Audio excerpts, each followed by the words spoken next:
Now we are going to continue the chapter. The name of the chapter is secondary activities. Now yesterday we studied about the different factors which is important for the industrial location. ठीक है, एक question आपने सबसे पहले पढ़ा था कि why industries choose different locations so that their input cost can be minimized and profit can be maximized. All right, and for this purpose they choose the perfect location so that the transportation cost, raw material cost can be minimized and they can earn maximum profit. So there are certain factors which all the entrepreneurs they look before establishing their industries. As a entrepreneur, अगर आप businessman हो तो आप भी ये सारे factors को consider करोगे and then you will set up your industries in a particular area. Then it also depends on the nature of industry कि आप किस तरह की industry लगाना चाहते हो. Alright, so suppose I ask राजन, मैं आपसे अगर आप पूछूं, सपोज आपको आयरन और स्टील इंडस्ट्री आपको कहीं स्टैब्लिश करनी है तो आप कहाँ स्टैब्लिश करोगे? Which will be the most important factor in your mind? किसके पास होनी चाहिए वो इंडस्ट्री? आपने बहुत सारे फैक्टर्स कल पढ़े थे.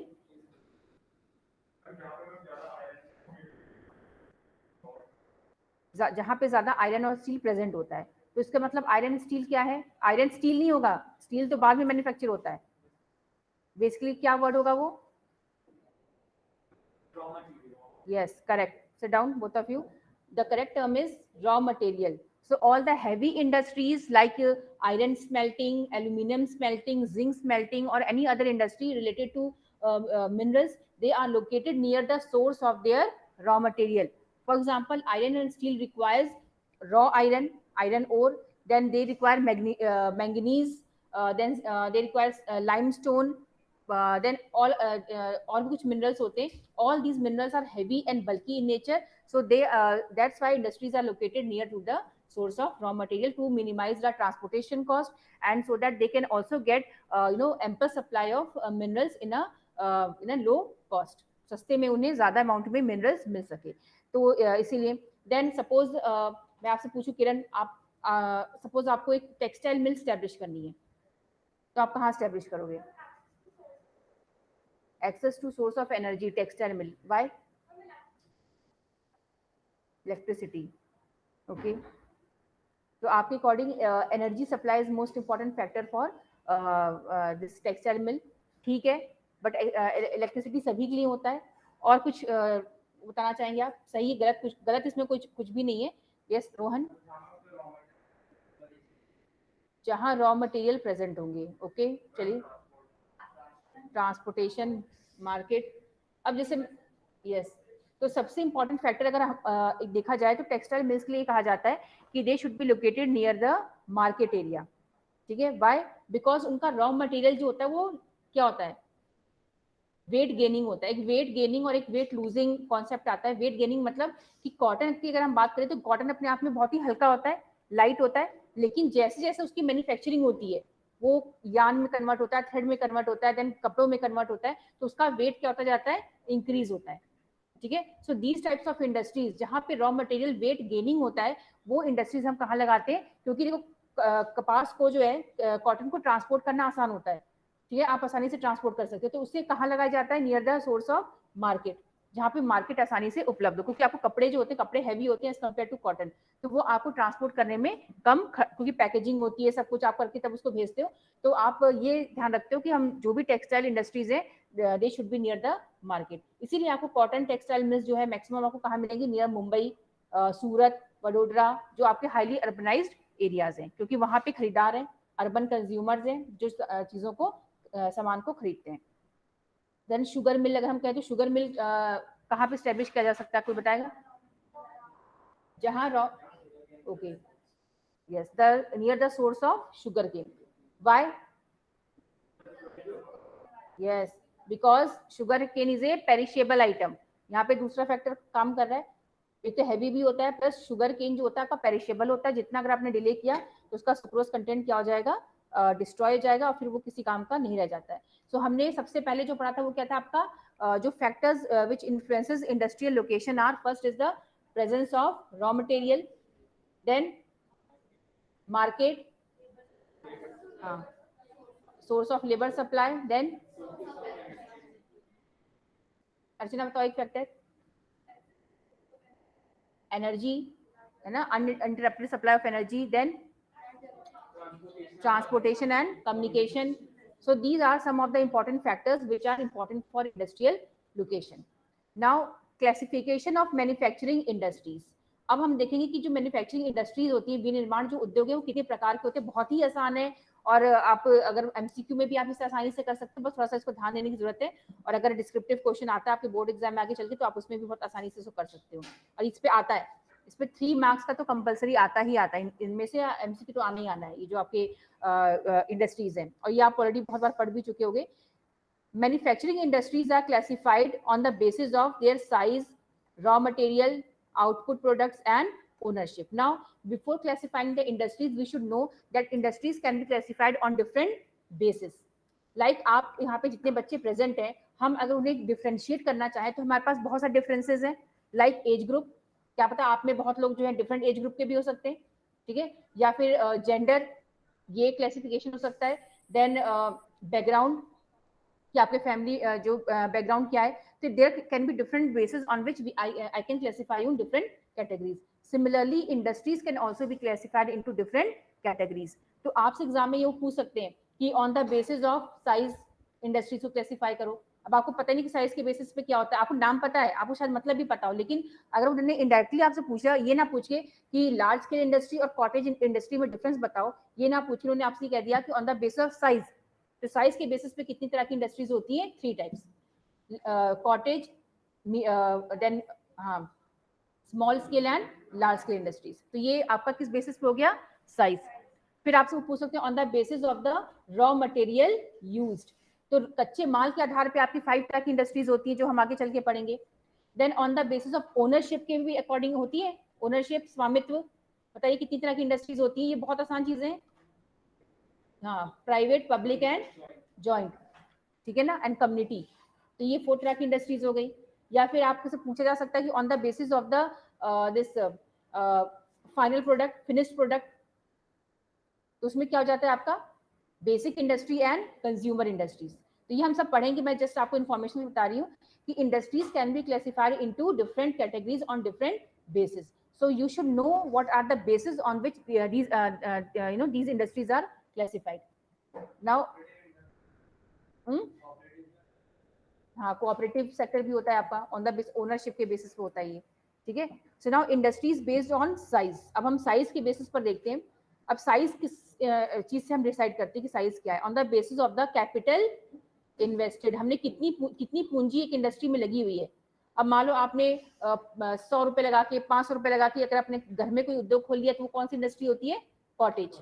लाइक हम घर में अचार बना रहे हैं, पिकल बना रहे हैं, पापड़ बना रहे हैं, या बास्केट बना रहे हैं। गांव में आपने देखा ना, लोग वो घास वास होती है, डिफरेंट टाइप की जो घास होती है, उसको लेके उसे सुखाकर उससे डलिया बनाते हैं या बास्केट बनाते हैं। तो वो भी एक आपका उद्योग है। आप मिट्टी से बर्तन बना रहे हो, पोल्ट्री, क्या पोल्ट्री बोलते हैं ना, तो वो बना रहे हो, तो वो भी एक आपका उद्योग है। तो बट उसमें इन्वेस्टमेंट कितना हो रहा है? कम, और आउटसाइड लेबर इन्वॉल्व नहीं हो रहे हैं, तो उसे हम कॉटेज इंडस्ट्री कहते हैं। और रॉ मटेरियल भी आपका लोकली अवेलेबल है, आप कहीं बाहर से नहीं जा रहे हो, तो कॉटेज हो गया। उससे ऊपर स्मॉल स्केल, उससे ऊपर लार्ज स्केल। लार्ज स्केल मतलब इसमें करोड़ से ऊपर का इन्वेस्टमेंट होता है, वो लार्ज स्केल इंडस्ट्रीज होती है, जो आप सबको पता है। टाटा स्टील आयरन जो भी है, जमशेदपुर जो है, भिलाई है, बोकारो है, all the iron steel industries है, रिफाइनरीज है, एल्यूमिनियम स्पेल्टिंग इंडस्ट्रीज है, ये सब की सब आपकी लार्ज स्केल इंडस्ट्रीज में आती है। तो पहले हम देखते हैं क्या ये। Then workers, so capital invested से पहला क्राइटेरिया होता है नंबर ऑफ वर्कर्स एम्प्लॉयड, कि कितने वर्कर्स आप देखो। ये सब चीजें जो आप टिक मार्क कर रहे हो, इन्हीं बेसिस पे आपको इंडस्ट्रीज को क्लासिफाई करना है। Capital invested, number of workers employed, ठीक है, वॉल्यूम ऑफ प्रोडक्शन, कितना प्रोडक्शन आप कर रहे हो, और ये जो 3 चीजें हैं, कैपिटल इन्वेस्टेड, वर्कर्स कितने काम कर रहे हैं, और कितना प्रोडक्शन हो रहा है, इससे आप 3 तरह की इंडस्ट्रीज कैटेगराइज होती हैं। एक है आपका कॉटेज, जिसको हम हाउस होल्ड भी कहते हैं, दूसरा है आपका स्मॉल स्केल, एंड लास्ट है आपका लार्ज स्केल। अब हम तीनों क्राइटेरिया पे देखते हैं कि इंडस्ट्रीज को कैसे क्लासिफाई करते हैं, ठीक है। यहाँ पे एक वो भी दिया हुआ है फ्लो चार्ट, आप इस फ्लो चार्ट को भी देख सकते हो। First is your house hold industries और कॉटेज इंडस्ट्रीज। इसमें काफी बार आपका क्लासिफिकेशन आता है, like classify cottage industries with small scale industry. तो आपको इस तरह से डिफरेंस आपको पता होना चाहिए। किस बेसिस पे डिफरेंस आपको करना पड़ेगा? Capital invested, number of workers working, source of raw material, and the amount of production, कितना प्रोडक्शन हो रहा है। नाउ सबसे पहले हम आते हैं कॉटेज मैन्युफैक्चरिंग पे। जो बच्चे ऑनलाइन है, क्या उनको मेरी आवाज आ रही है? कोई है भी ऑनलाइन? चलो प्रांजल है, प्रांजल आपको मेरी आवाज आ रही है? Yes ma'am. Now first is the household industry, it is the smallest manufacturing unit. The artisans use local raw material, ठीक है, एक तो ये स्मॉलेस्ट है। Second point is use local raw material, like अपने गांव में जो मैंने आपसे कहा ग्रासेस आप लेकर आ रहे हो, बास्केट बना रहे हो, आप सॉइल यूज करके आप जो है घड़ा है या फिर पॉट है, जो भी पॉटरी का सामान बना रहे हो, देन अचार बना रहे हो, पिकल्स बना रहे हो, तो आप ये सारी अपनी घर की लोकल चीजों से आप कर रहे हो। एंड सिंपल टूल्स, कोई भी आउटसाइड मशीनरी यूज नहीं होती। Simple tools to produce everyday goods in their homes with the help of their family members. Now labour कौन से यूज हो रहे हैं इसमें? Family members, no outside labour is involve और part time labour. Then finished products may be और may be for consumption in the same household और for sale in the local market, ठीक है। और जो भी प्रोडक्शन हो रहा है वो या तो वो लोग खुद कंज्यूम कर लेते हैं और जो उसका थोड़ा बहुत बचता है उसे लोकल मार्केट में सेल कर देते हैं। और फॉर बार्टर, बार्टर मतलब समझते हो ना, जैसे कि चीजों के बदले आदान प्रदान करना। Capital and transportation do not wield much influence, यहाँ पे मतलब बहुत अधिक पूंजी नहीं लगाई जाती है, ना ट्रांसपोर्टेशन का कोई बहुत असर पड़ता है इन इंडस्ट्रीज के ऊपर, क्योंकि इनकी लो कमर्शियल सिग्निफिकेंस होता है। और जो भी ये हथियार यूज करते हैं, टूल्स यूज करते हैं, वो लोकली बना होता है। जैसे आपने देखा होगा ना, कुछ खुरपी टाइप का होता है या कौड़ा होता है, तो जो लोकली आप बना सकते हो। तो वैसे ये सब इसमें उद्योग में नहीं यूज होता, लेकिन इसी तरह के इम्प्लीमेंट्स यूज होते हैं, जैसे आप यहाँ पे पिक्चर में देख सकते हो। लाइक ट्राइबल्स हैं ना नागालैंड में, या फिर आप ये जो आप इसमें माला पहन रखी है, बीड्स टाइप की माला है, तो ये भी ये लोग बनाते हैं। और जैसे हमारे जो इंडियन मेन सोसाइटी वहां पर ही सप्लाई करते हैं। जैसे कि आप अगर दिल्ली मार्केट चले जाओ या फिर बहुत ऐसी जगह पे, तो वहाँ पे डिफरेंट कल्चर्स की जो चीजें वहाँ पे सेल होती है। दिल्ली हाट का एरिया आपने सुना होगा, जो बहुत फेमस एक मार्केट है। मार्केट का एक मतलब एक एरिया है जहाँ पे डिफरेंट स्टेट्स के जो भी आर्टिफैक्ट्स उनको शो किया जाता है। तो ये सब चीजें वो वहाँ पे बिकती हैं। ये देखिए आपने आपको पिक्चर्स में जो मैंने आपको घास के बारे में कहा था ना, तो देख रहे हैं आप, यहाँ पे एक आदमी है जो है, ये भी ट्राइबल एरिया का ही लग रहे हैं। ये अरुणाचल प्रदेश में तो एक बास्केट बना रहे हैं जो कि बैम्बू से बना हुआ है। इसी तरह के हमारे जैसे कुछ गए बहुत लंबी लंबी घासें आती है, वो बहुत कठिन, अगर आप हाथ लगा दो तो आपके उंगलियां कट जाएंगी, तो उसको भी ड्राई करके उससे भी बनाया जाता है। ये देखिए products of cottage industry in Assam, ये इससे सब कुछ बनाते हैं, टोपी भी बनाते हैं, हेड भी बनाते हैं, इसी से देखो बैम्बू से ही सारी चीजें बनी हुई है, ठीक है। तो ये लोकली अवेलेबल जो है चीजें उनसे बनाई जाती हैं।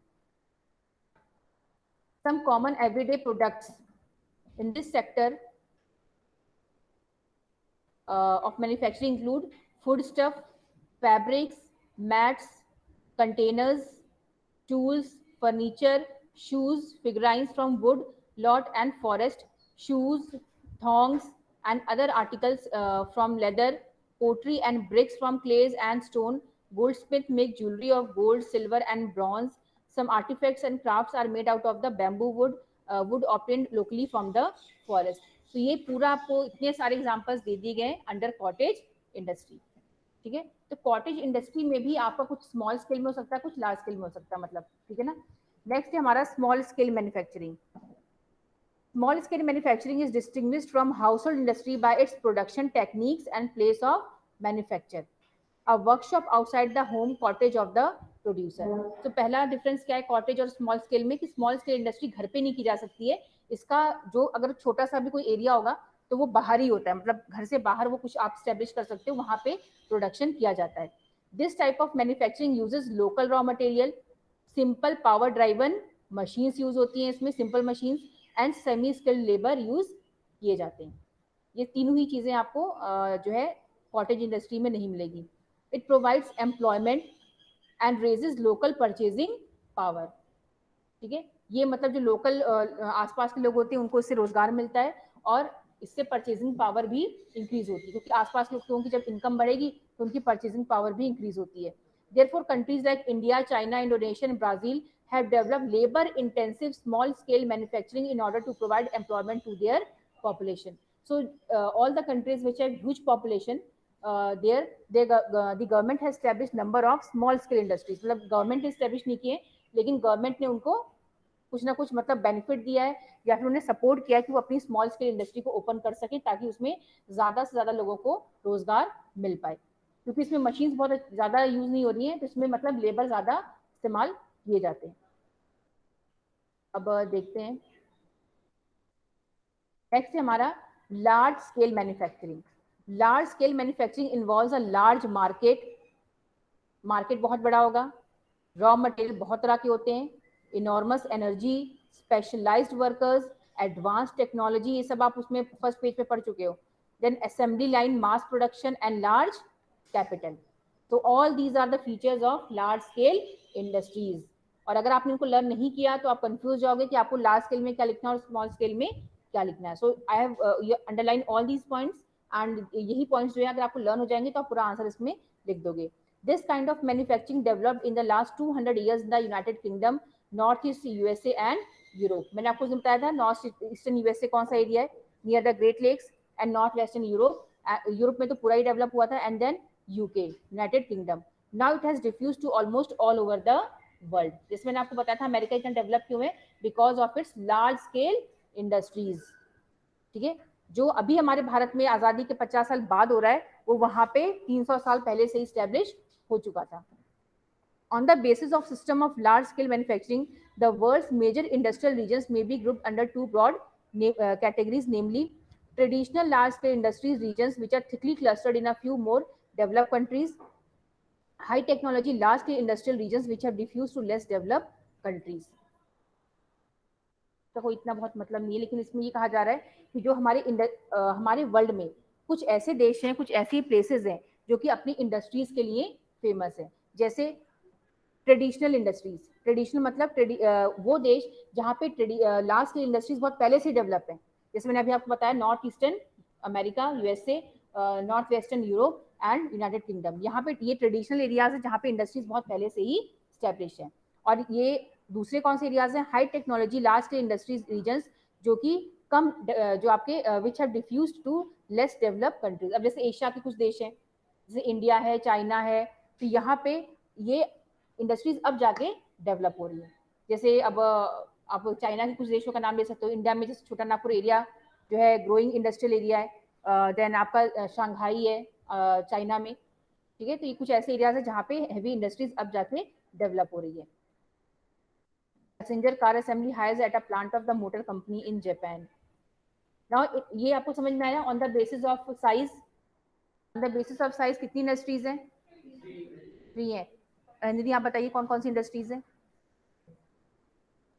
कुछ समझ में नहीं आया, आप ये नीचे करके बोलो। Cottage, small scale and large scale. ठीक है, अब इसके अंदर जो मैंने अंडरलाइन करा उसको पढ़ लेना। नेक्स्ट है on the basis of inputs और रॉ मटेरियल, किस तरह का कच्चा माल इस्तेमाल हो रहा है, किस नेचर का कच्चा माल या रॉ मटेरियल इस्तेमाल हो रहा है, उस बेसिस पे इंडस्ट्रीज जो होती है 5 कैटेगरीज की होती है, बहुत ध्यान से लेना। First is your agro based industries. क्या एग्जांपल दे सकते हो आप इसका, बताओ। Food producing industries like milk, okay, spices, sugar cane, तो ये जैसे हाँ, जूट, कॉटन, शुगर केन आपने कहा, ऑयल प्रोड्यूसिंग जो आपके मार्केट्स होते हैं, स्पाइसेस है, फ्रूट जूसेस है, पिकल्स है। ठीक है, तो ये जो आप कह रहे हो रबर है, तो ये क्यों है एग्रो बेस्ड इंडस्ट्रीज, इनको हम क्यों कह रहे हैं, what is agro based? because they are connected to the agriculture, because they, yes, very good, because they are obtaining their raw material from agriculture, like sugar cane है, चीनी बनाने के लिए हमें क्या चाहिए, गन्ना, गन्ना हमें कहाँ से मिलता है, एग्रीकल्चर से। हमें जो है मस्टर्ड ऑयल प्रोड्यूस करना है, उसके लिए हमें क्या चाहिए, मस्टर्ड, एंड मस्टर्ड कहाँ पे होता है, खेतों से ग्रो होता है, खुद की मतलब एग्रीकल्चर से हमें मिलता है। सिमिलरली रबर आप जो डिफरेंट फॉर्म्स में देखते हो, टायर है, चाहे आप रबर जो यूज करते हो, ये रबर हमें कहाँ से मिलता है, प्लांट से मिलता है। जो रबर प्लांट होता है, रबर प्लांट कहाँ ग्रो होता है, it is a plant, it is a part of plantation farming. Plantation पढ़ा ना आपने, रोपड़ कृषि। तो कोको, कॉफी जो हो गया, शुगर केन हो गया, बनाना हो गया, tea, coffee, rubber, all these are examples of your plantation farming. ठीक है। देन जो आप ये फ्रूट जूसेस पीते हो, तो फ्रूट्स कहाँ से आते हैं? फार्मिंग से ही आते हैं। जो ऑर्चर्ड्स होते हैं, एप्पल जूस है, चाहे लीची जूस है, चाहे मैंगो जूस है, ये सब जो है आपके एग्रीकल्चर से इनका कच्चा माल आता है, इसलिए इसको हम क्या कहते हैं? They are known as agro based industries. Based मतलब they are dependent on agriculture for their raw material. कच्चे माल के लिए वो कृषि पर निर्भर है। एग्जाम्पल आपके सामने बहुत सारा है, इसमें कुछ बहुत डिफरेंट नहीं है, ठीक है ना। तो इतना फूड प्रोसेसिंग जो है आपका, आप इसको पढ़ सकते हो अपने आप। देन नेक्स्ट आपको कौन सा है? Mineral based. Now mineral based industries, again ये भी बहुत आसान है। कौन एक्सप्लेन करेगा मिनरल बेस्ड इंडस्ट्रीज? खनिज आधारित उद्योग क्या होते हैं? ज्योति आप बताइए। जैसा आपने एग्रो बेस्ड पढ़ा है, वैसे ही आपका खनिज आधारित उद्योग हो गया।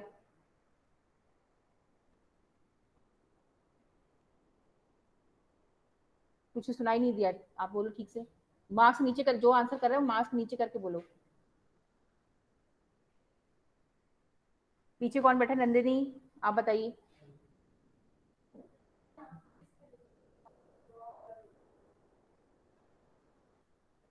आप बताइए, आपका नाम क्या बेटा? क्या नाम है? प्रियांशु? पंकज, हाँ पंकज बताओ। Question 8 is what are mineral based industries?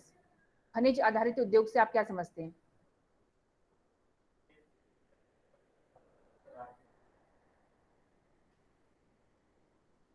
आप बताइए, देवांश से जो पीछे हैं।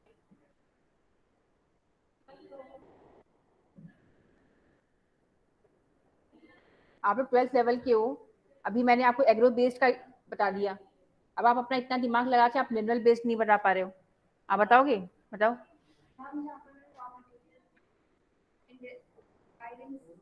पहली बात तो आप ये समझ लो कि हम ये इंडस्ट्रीज का क्लासिफिकेशन पढ़ रहे हैं, तो आपको इंडस्ट्रीज के बारे में बताना है कि ये वो इंडस्ट्रीज होती हैं जो किसके ऊपर आधारित है।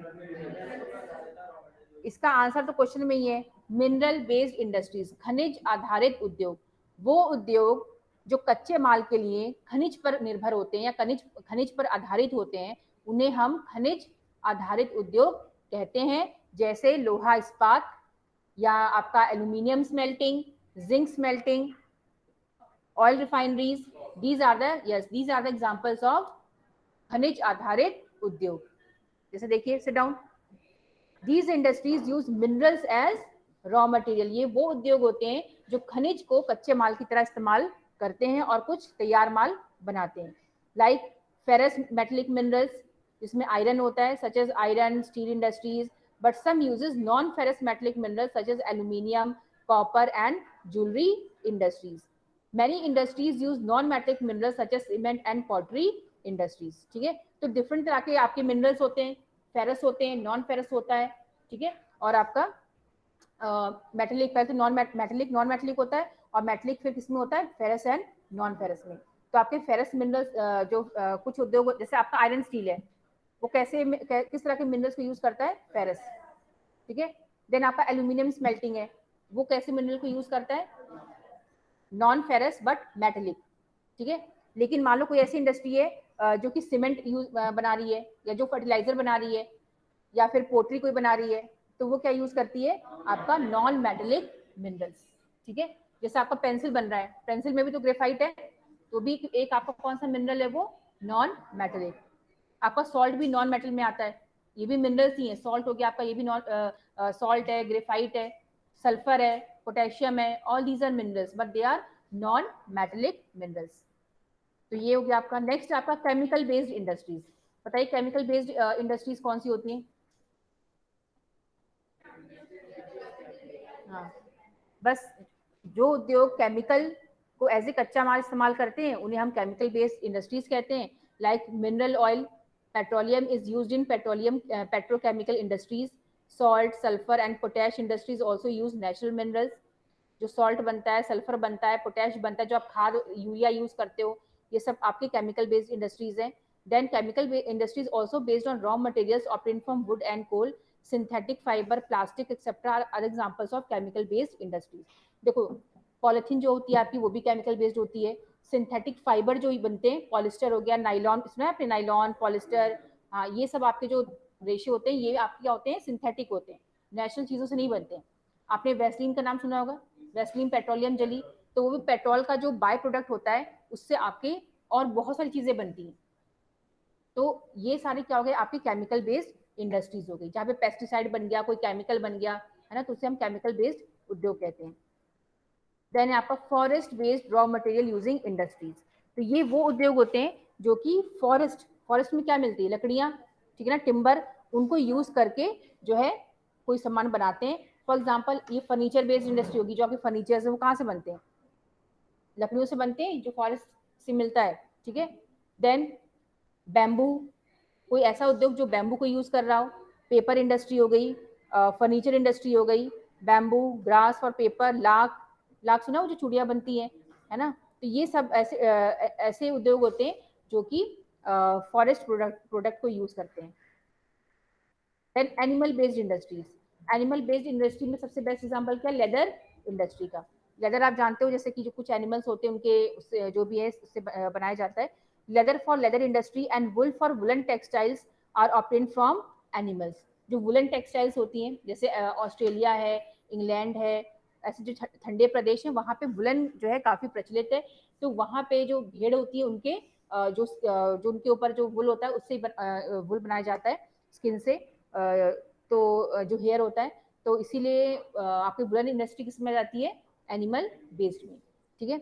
Ivory is also obtain from elephant tusk, elephant का जो टस्क होता है, दांत, है ना, उससे भी कुछ बहुत सारी सजावट की चीजें हो गई, या पेन आपने बहुत जगह देखा, कुछ ऐसी चीजें बनती रहती हैं, तो वो एनिमल बेस्ड इंडस्ट्रीज हो जाती हैं। तो ये समझ में आया कितने उद्योग हुए, 5। एग्रो बेस्ड, हाँ, मिनरल बेस्ड, केमिकल, फॉरेस्ट और एनिमल बेस्ड, तो ये 5 इंडस्ट्रीज हो गई। नेक्स्ट है आपका on the basis of output and product, ये काफी इंपॉर्टेंट है। Have you seen some machines and tools made of iron और steel? The raw material for such machines and tools is iron and steel, which is itself an industry. The industry whose products are used to make other goods by using them as raw material are basic industries. ठीक है, ये आपसे पूछ रहे हैं कि क्या आपने कोई मशीन या टूल देखा है कभी लाइफ में, मशीन या टूल देखा है कभी, कौन सा मशीन टूल देखा है, कौन सी मशीन देखी है आपने, बताइए जरा, है क्या चीज,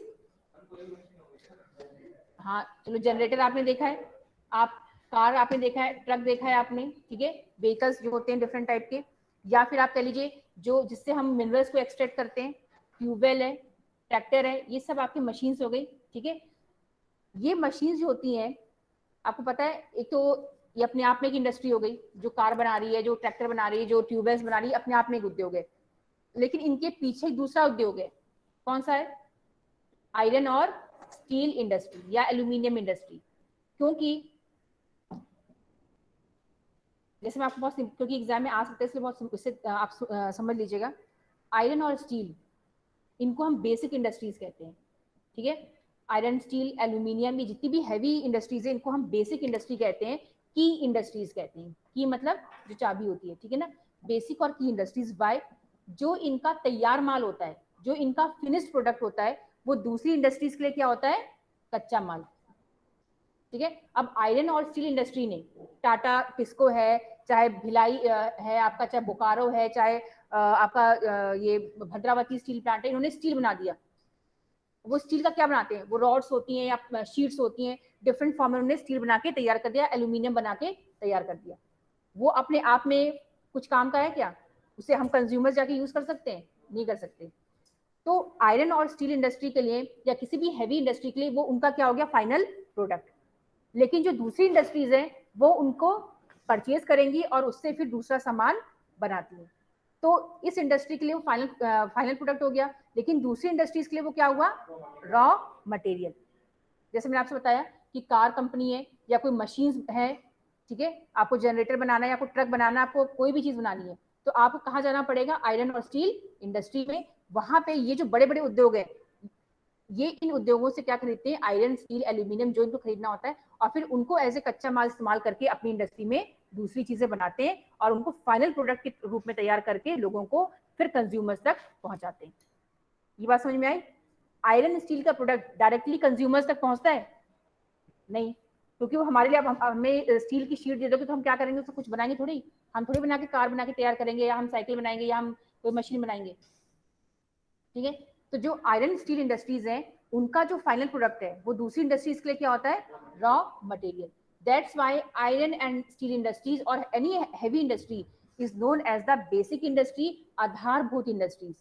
अगर किसी देश में ये इंडस्ट्रीज होती हैं तो वो कंट्री बहुत तेजी से डेवलप करती है, क्योंकि तभी तो आप मशीन बना पाओगे, तभी तो आप जो है और जितनी चीजें हैं वो आप डेवलप कर पाओगे। अगर आपके देश में यही चीज नहीं है तो आपको आयरन और स्टील दूसरे देशों से खरीदना पड़ेगा और उसमें आपका बहुत सारा पैसा खर्च हो जाएगा। ठीक है, तो इसीलिए आयरन, स्टील और heavy industries are known as basic industries because their final product act as a raw material for other industries.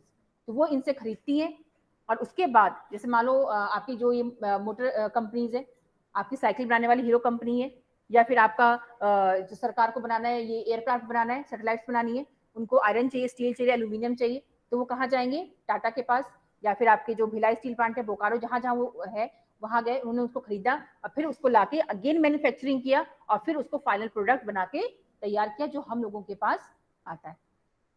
ठीक है, तो जो आपकी आयरन स्टील हैवी इंडस्ट्रीज होती है, they are not consumer industries, they are basic industries because they provide base to other industries. In absence of these industries other industries can not work properly. Work क्या करेंगी, फिर हमें बाहर से खरीदना पड़ेगा जो कि बहुत कॉस्टली पड़ जाता है। इसलिए इनको हम आधारभूत कहते हैं बिकॉज दे प्रिपेयर आधार और base for the other development of other industries. और अगर ये इंडस्ट्रीज आपके देश में नहीं है तो फिर आपका जो है डेवलपमेंट नहीं हो पाएगा। चाहे आप कितना भी जूट का इंडस्ट्री लगा लो, वोलन कॉटन टेक्सटाइल लगा लो, हमारे देश में इंडस्ट्रीज कौन सी थी बताओ आजादी से पहले? कॉटन टेक्सटाइल, जूट है, शुगर केन मिल है, जिनका बहुत ज्यादा वैल्यू नहीं होती है। अगर वैल्यू होती है तो इन्हीं इंडस्ट्रीज की होती है, क्योंकि आपको डैम बनाने से लेके, रोड बनाने से लेके, एक सुई से लेके एक रॉकेट सैटेलाइट बनाने तक भी आपको किसके ऊपर जाना है, आयरन और स्टील और एल्यूमिनियम स्टील प्लांट्स में आप निर्भर हो। उनके बिना आप कुछ नहीं कर सकते, एक पिन से लेके एक जहाज तक बनाने के लिए। तो ये इंडस्ट्रीज होती है, बेसिक इंडस्ट्रीज होती है because the development of a country and the development of other industries depend on these industries and they provide their final, ये आपको लिखना पड़ेगा, their final product act as a raw material for other industries. ठीक है ना, iron steel के लिए तो उनका स्टील हो गया, उनका काम खत्म, हमने बना दिया, अपना फाइनल प्रोडक्ट बन गया। लेकिन जो अदर इंडस्ट्रीज होती है वो उनको खरीदती है एज ए रॉ मटेरियल और फिर उनसे कुछ बनाकर मशीन्स बनाती है, चाहे जो बनाए, और फिर उसे मार्केट में सेल करती है। देन नेक्स्ट इंडस्ट्री आती है कंज्यूमर बेस्ड इंडस्ट्रीज। ठीक है, कंज्यूमर बेस्ड इंडस्ट्रीज वो होती हैं, और सोचो फिर जब मशीन बन जाती है तो वो और अदर उद्योगों में जाती है। आपने सिलाई मशीन बना दी और उस सिलाई मशीन को कौन खरीदेगा, टेक्सटाइल इंडस्ट्रीज खरीदेगी अपने वर्कर से उससे काम करवाने के लिए। तो आप सोचो कि कितना ह्यूज बेस प्रोवाइड करता है आयरन और स्टील। नेक्स्ट है कंज्यूमर गुड्स। ये तो बहुत आसान है बिकॉज जो ये गुड्स प्रोड्यूस करते हैं they directly reach to the consumers and to the market.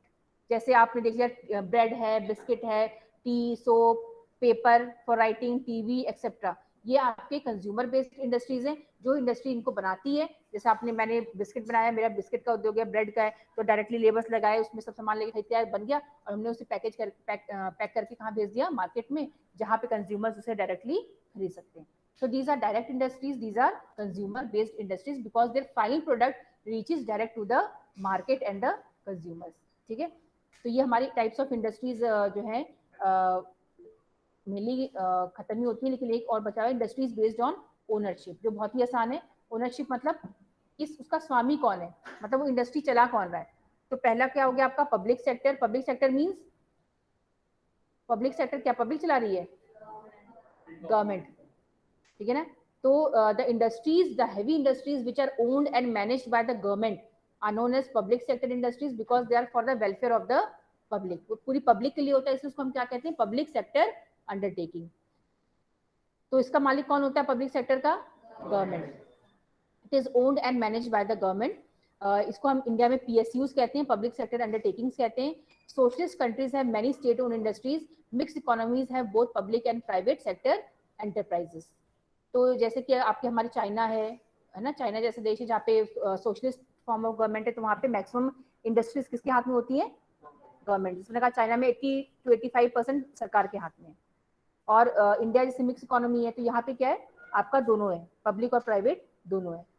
Then आपका आता है next private sector industries. Private sector industries are owned and managed by the individual और ग्रुप ऑफ इंडिविजुअल्स। लाइक आप टाटा देख लीजिए, रिलायंस है, विप्रो है, IBM है, माइक्रोसॉफ्ट है, ठीक है ना। तो जितने भी आपकी इंडस्ट्रीज हैं ये किसके हाथ में? सिर्फ एक इंडिविजुअल या ग्रुप ऑफ इंडिविजुअल्स के हाथ में।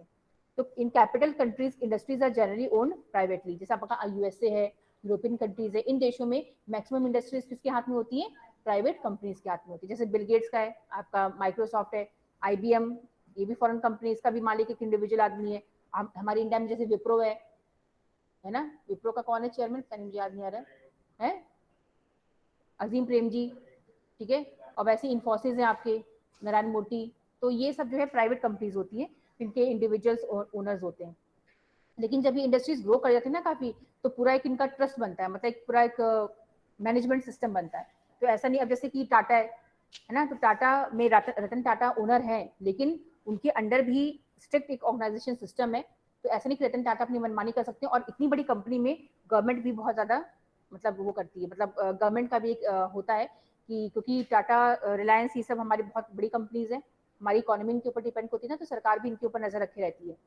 नेक्स्ट है जॉइंट सेक्टर। ये वो इंडस्ट्रीज होती है जिसमें प्राइवेट और पब्लिक दोनों का शेयर होता है, और वो डिपेंड कर सकता है कि गवर्नमेंट का ज्यादा है कि प्राइवेट का ज्यादा है। तो ये आपके 3 टाइप्स ऑफ इंडस्ट्रीज हो गई हैं। जैसे ऑयल है, ऑयल इंडिया लिमिटेड या मारुति उद्योग, ये आपका जो है जॉइंट सेक्टर में आता है, इसमें गवर्नमेंट और प्राइवेट दोनों का हाथ है। Traditional large scale industrial region, तो हम आज इतना ही कंप्लीट करते हैं, ठीक है। बाकी जो है हम लोग कल पढ़ेंगे।